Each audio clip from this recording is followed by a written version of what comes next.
নমস্কাৰ। আজি আকৌ এটা HSSC প্ৰিভিয়াছ ইয়াৰৰ কুৱেশ্যন লৈ আহিছোঁ। এইটো 2022 আহিছিল।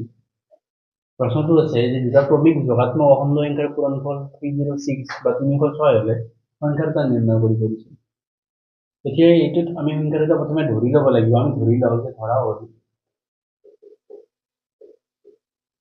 ক্ৰমিক যোগাত্মক অখণ্ড সংখ্যা, ক্ৰমিক সংখ্যাৰ এটা বুলি লৈছোঁ। ক্ৰমিক সংখ্যাৰ এটা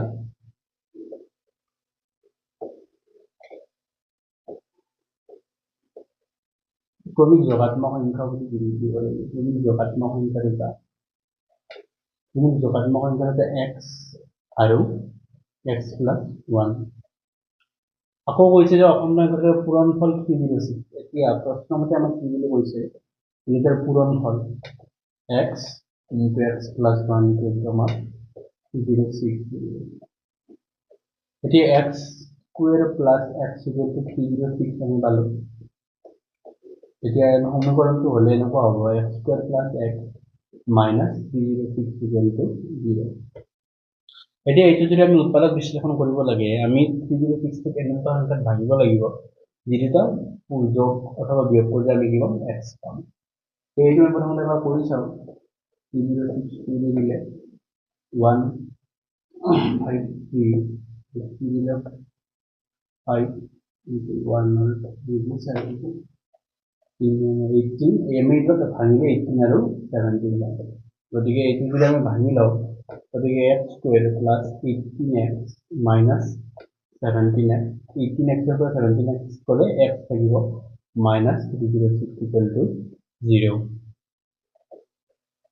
x কমন ল'ম, x plus 18 আৰু minus 17 যদি কমন লওঁ, x plus 18।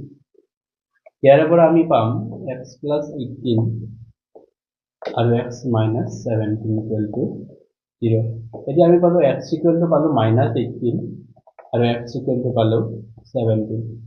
যেহেতু আমাক কৈছে যে অখণ্ড সংখ্যাৰ যোগাত্মক, আমি যেহেতু যোগাত্মক বুলি ধৰি লৈছিলো, গতিকে এইটো ইয়াৰ পৰা নট ইনক্লুড, মানে এইটো আমি ধৰিব নোৱাৰিম।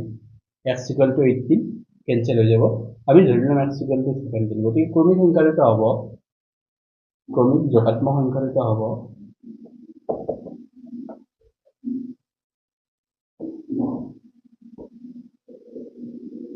ক্রমিক যোগাত্মক অখণ্ড সংখ্যা হ'ব